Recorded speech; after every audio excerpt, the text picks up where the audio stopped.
A new report by the Socio-Economic Rights and Accountability Project SERAP has revealed that 55 high-profile Nigerians allegedly stole 1.354 trillion naira from the nation's treasury between 2006 and 2013.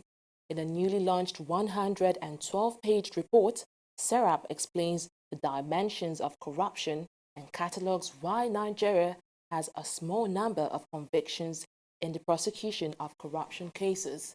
SERAP consultant Esa Onoja explained that despite these offences, little is done to prosecute offenders.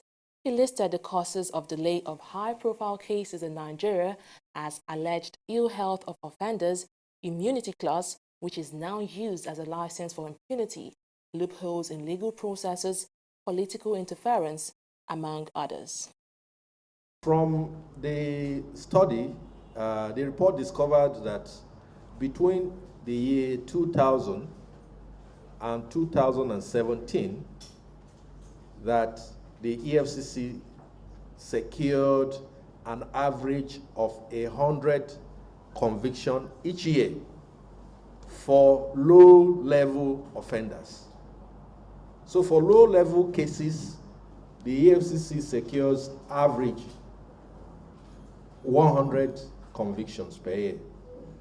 But within the same period, 2000 to 2017, there were only 10 high-profile convictions from a total of 177 high-profile prosecutions conducted.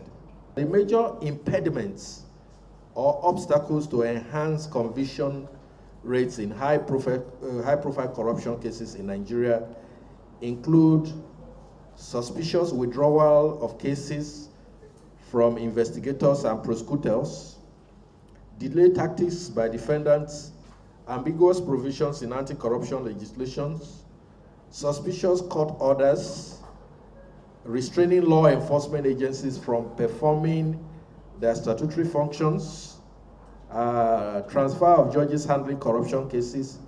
When we raise issues like this, we want to put it in the front burner of public discourse so that those who rule us might perhaps listen to the point we are making, that in the fight against corruption, certain things still need to be put in place so that the fight is effective, efficient, and direct.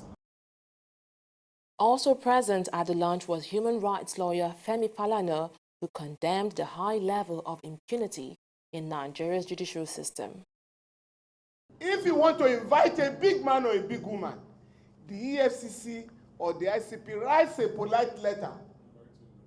You are hereby invited to be interviewed by the undersigned. They will put the name of the officer and his phone number. Then when you get that letter, you will call the officer. I am not in Lagos. Can we fix a convenient time that I can see you? Do you understand me? Now, if the man doesn't want to show up at all, he gets a bad lawyer to file an application in court, challenging that invitation letter. I don't want to be investigated. It can only happen in Nigeria. To say you cannot be arrested or investigated. Besides that, if you eventually show up, you are treated with dignity. You are granted bail, and you are asked to look for sureties. You are not going to be harassed. And if you are then taken to court because the society is accusing judges of covering up the rich, you are asked to go to prison for 2 or 3 days so that your application for bail can be taken. Bail has become automatic in Nigeria since the time of Ibori's case in Kaduna. You are aware of that? Bail is automatic now, no matter the amount of money involved. But again, turn to the other side, like fella says. If you want to arrest a poor man, you don't write a letter. You pounce on him. You invade the house. If you cannot find him, if you find him at home, you handcuff him. If there are 2 or 3 of them, you can lecture them. You humiliate them in the neighborhood. If they get to the station, wow, you are welcome with beatings. And you haven't been to a police station. Now, unlike the rich, When they are being asked to go to prison, they say, no, we want to go to EFCC cell. You know why? The EFCC cells are the best in Nigeria. Go and find out.